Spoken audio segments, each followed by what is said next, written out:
Thank you very much, Mr. President. Ladies and gentlemen, good evening. Assalamu alaikum. Lovely to see you all here tonight. We are having a very entertaining night, are we not, with some very interesting things being said from the other side of the house tonight. Let me begin by saying, as a Muslim, as a representative of Islam, I would consider myself an ambassador for Islam, a believer in Islam, a follower of Islam and its Prophet. So, in that capacity, let me begin by apologizing to Anne-Marie for the Bali bombings. I apologize for the role of my religion and me and my people, for the killing of Theo van Gogh, for 7/7. Yes, that was all of us. That was Islam, that was Muslims, that was the Quran. I mean, astonishing claims to make in the very first speech tonight, on a day like today, where the Conservative Prime Minister of the United Kingdom is having to come out and point out that these kind of views are anathema. And I believe you're trying to stand for the Labour Party to become an MP in Brighton. If you do, and you make these comments, I'm guessing you'll have the whip withdrawn from you, but then again, UKIP's on the rise, they'll take you, the BNP, they might have something to say about your views. What Mehdi Hassan always does. By the way, just on a factual point, since we heard a lot about the second speaker, about how backward we Muslims all are, on a factual point, you said that Islam was born in Saudi Arabia. Islam was born in 610 AD. Saudi Arabia was born in 1932 AD. So you were only 1,322 years off. Not bad? Not bad start there. Talking of maths, by the way, a man named Al-Khwarizmi was one of the greatest mathematicians of all time, a Muslim, worked in the golden age of Islam. He's the guy who came up with not just algebra, but algorithms. Without algorithms, you wouldn't have laptops. Without laptops, Daniel Johnson tonight wouldn't have been able to print out his speech in which he came to berate us Muslims for holding back the advance and intellectual achievements of the West, which all happened without any contribution from anyone else other than the Judeo-Christian people of Europe. In fact, Daniel David Levering, the author of the Pulitzer Prize-winning historian and author of The Golden Crucible, points out that there would be no Renaissance, there would be no Reformation in Europe without the role played by Ibn Sina and Ibn Rushd and some of the great Muslim theologians, philosophers, scientists in bringing Greek texts to Europe. As for this being our university, I will leave that to the imagination as to who is our and who is there. I studied here too. An astonishing set of speeches so far making this case tonight. A mixture of just cherry-picked quotes, facts and figures, self-serving, selective, a farrago of distortions, misrepresentations, misinterpretations, misquotations. Daniel talked about my article in the New Statesman, which got me a lot of flack, where I talked about the anti-Semitism that is prevalent in some parts of the Muslim community, which indeed it is. Of course, I didn't say in that piece that it was caused by the religion of Islam. In fact, modern anti-Semitism in the Middle East was imported from, finish the sentence, Judeo-Christian Europe, where I believe some certainly bad things happened to the Jewish people. In fact, Tom Friedman, Jewish-American columnist in the New York Times, told me in this very chamber last week that he believed, had Muslims been running Europe in the 1940s, 6 million extra Jews would still be alive today. So I'm not going to take lessons in anti-Semitism from someone who's here to defend the Judeo-Christian values of a continent that murdered 6 million Jews. Moving swiftly on. Yes. Absolutely. Well, I'm about to make that point. No, I'm about to make that point. You're right. I agree with you. I agree with you 110%. That is my point. I don't think Europe is evil or bad. I'm a very proud European. I don't want to judge Europe on the basis, but if we're going to play this gutter game where we pull out the Bali bombing and we pull out examples of anti-Semitism in the Islamic community, then of course I'm going to come back and say, well, hold on. I mean, look, let's be very clear. Daniel here was a last-minute replacement for Douglas Murray, who had to pull out. And Douglas and I have a well-documented differences, but to be fair to Douglas, as to be fair to Anne-Marie and to Peter, atheists.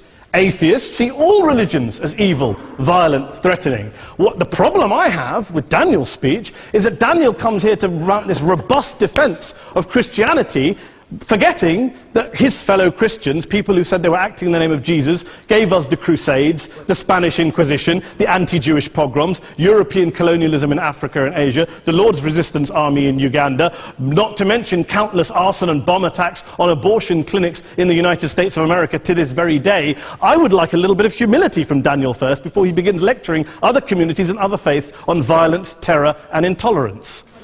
But, no thank you. Some water. But I would say this, to address the gentleman's very valid point here, I'm not going to play that game. I don't actually believe that Christianity is a religion of violence and hate because of what the LRA does in Uganda or what Crusaders did to Jews and Muslims in Jerusalem when they took back the city in the 12th or 13th or whatever century it was. I believe that Christianity, like Islam, like pretty much every mainstream religion, is based on love and compassion and faith. I do follow a religion in which 113 out of the 114 chapters of the Quran begins by introducing the God of Islam as a God of mercy and compassion. I would not have it any other way. I don't follow a religion which introduces my God to me as a God of war, as some kind of Greek God of wrath, as a God of hate and injustice. Not at all. As Adam pointed out, you go through the Quran and you see the mercy and the love and the justice. And yes, you have verses that refer to warfare and violence. Of course it does. This is not a motion about pacifism. I'm not here to argue that Islam is a pacifistic faith. It is not. Islam allows military action, violence in certain limited contexts. And yes, a minority of Muslims do take it out of that context. But is it religious? We talked about Woolwich. Daniel and Anne-Marie have suggested that it's definitely religion that's behind all of this. Well, actually, what I find so amusing tonight is we're having a debate about Islam, and the opposition tonight have come forward.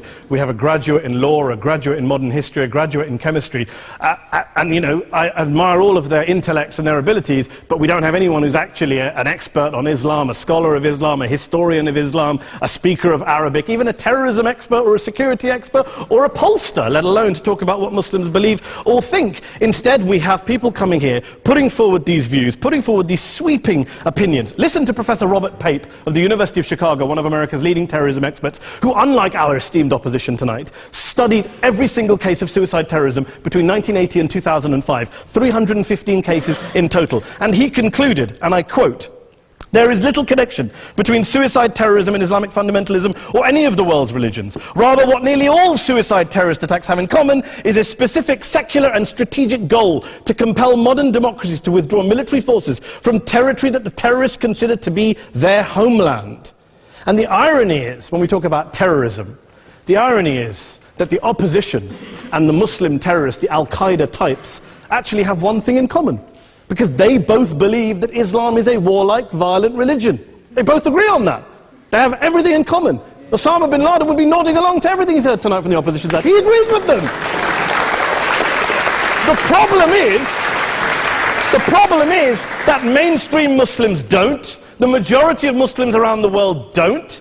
In fact, a gentleman here started quoting all sorts of polls. Gallup carried out the biggest poll of Muslims around the world, of 50,000 Muslims in 35 countries. 93% of Muslims rejected 9/11 and suicide attacks, and of the 7% who didn't, they all, when polled and focus grouped, cited political reasons for their support for violence, not religious reasons. And as for Islamic scholars and what they say, well, Daniel talks about our University of Oxford. We'll go down to Oxford Centre for Islamic Studies, get hold of a man named Sheikh Afifi al-Akiti, who is a massively well-credentialed and well-respected Islamic scholar, who has studied across the world, who in the days after 7/7 published a fatwa denouncing terrorism in the name of Islam, calling for the protection of all non-combatants at all times, and describing suicide bombings as an innovation with no basis in Islamic law. Go and listen to Sheikh Tahir al-Qadri, one of Pakistan's most famous Islamic scholars, who published a 600-page fatwa condemning the killing of all innocents and all suicide bombings unconditionally without any ifs or buts. There's nothing new here. This is mainstream Islam, mainstream scholarship, which has said this for years. You don't go out and kill people willy-nilly in the high street or anywhere else, on a bus or a mall, based on verses of the Quran that you cherry-pick without any context, any understanding, any interpretation, or any commentary. Point of information. Please. Well, it doesn't happen, apparently. I didn't say it doesn't happen at all. I never said it didn't happen. I don't blame Islam. Yes, it's a very good point. And a lot of us are campaigning against that. And we're campaigning against it in the name of Islam. We're campaigning against it in the name of various interpretations of Islam. Anne-Marie comes and scares us with her talk of Sharia law. I would like to see the book of Sharia law. It doesn't exist. People argue over what Sharia law is. And you empower the extremists by saying there is only one version. You empower them all. I don't believe you took any interruptions, Anne-Marie, so I think you should stay there for a moment. Several countries. Here's what we're dealing with. Here's what we're dealing with. We are dealing, I took your point. Here we are dealing with a 1400-year-old global religion followed by 1.6 billion people in every corner of the world, a quarter of humanity, of all backgrounds, cultures, ethnicities, and yet the opposition tonight wants to generalize, stereotype, smear in order to desperately win this debate. And here's my question, if we're going to generalize and smear. If, okay, people say yesterday's bombers, and we've got to be careful, there's a trial going on, were yesterday's attackers, motivated by Islam? Big debate. I don't believe they were. Let's say they were. Let's say Faisal Shahzad, the Times Square bomber, was motivated by Islam. Let's assume, for sake of argument, that Richard Reeves, the shoe bomber, was motivated by Islam. If Islam is responsible for these killings, if Islam is what is motivating these people, and Islam is therefore not a religion of peace, a religion of war, then ask yourself this question: why aren't the rest of us doing it? Why is it such a tiny minority of Muslims are interpreting their religion in the way that the opposition claim they are? Let's assume there are 16,000 suicide bombers in the world. There aren't. Let's assume there are for the sake of argument. That's 0.001% of the Muslim population globally. What about the other 99.99% of Muslims who the opposition tonight either ignore or smear? The reality is that the rest of us aren't blowing ourselves up tonight. The reality is that the opposition came here tonight not worried about the fact that me and Adam might pull open our jackets and blow ourselves up tonight because we're followers of a warlike warrior religion which wants to take over Europe and Daniel's university. The issue is this. The issue is this. Unless the opposition can tell us tonight, and Peter Atkins is here, one of our great atheist intellectuals, can tell us tonight, can answer this question tonight: why don't the vast majority of Muslims around the world behave as violently and aggressively as a tiny minority of politically motivated extremists? Then they might as well give up and stop pretending they have anything relevant to say about Islam or Muslims as a whole. Ladies and gentlemen, let me just say this to you. Think about what the opposite of this motion is. If you vote no tonight, think about what you're saying the opposite of this motion is. That Islam isn't a religion of peace, it's a religion of war, of violence, of terror, of aggression. That the people who follow Islam, me, my wife, my retired parents, my 6-year-old child, that 1.8 million of your fellow British residents and citizens, that 1.6 billion people across the world, your fellow human beings, are all followers, promoters, believers in a religion of violence. Do you really think that? Do you really believe that to be the case? They say that in the Oxford Union, the most famous debate was in 1933, when Adolf Hitler looked out for the result of the King and Country motion, where they voted against fighting for King and Country, and Hitler was listening out for the result. Well, tonight, 80 years on, there are two groups of people around the world who I would argue are waiting for the result of tonight's vote. There are the millions of peaceful, non-violent, law-abiding Muslims both in the UK, Europe, Asia, Africa and beyond, who see Islam as the source of their identity, as a source of spiritual fulfillment, of hope, of solace. And there are the phobes, the haters, the bigots out there who want to push the clash of civilizations, who want to divide all of us into them and us and ours and their. Ladies and gentlemen, I urge you all not to fuel the arguments of the phobes and bigots. Don't legitimize their divisions. Don't legitimize their hate. Trust those Muslims who you know, who you've met, who you hear, who don't believe in violence, who do want you to hear the peaceful message of the Quran as they believe it to be taught to the majority of Muslims, the Islam of peace and compassion and mercy, the Islam of the Quran, not of Al-Qaeda. Ladies and gentlemen, I beg to propose this motion to the House. I urge you to vote yes tonight. Thank you very much for your time.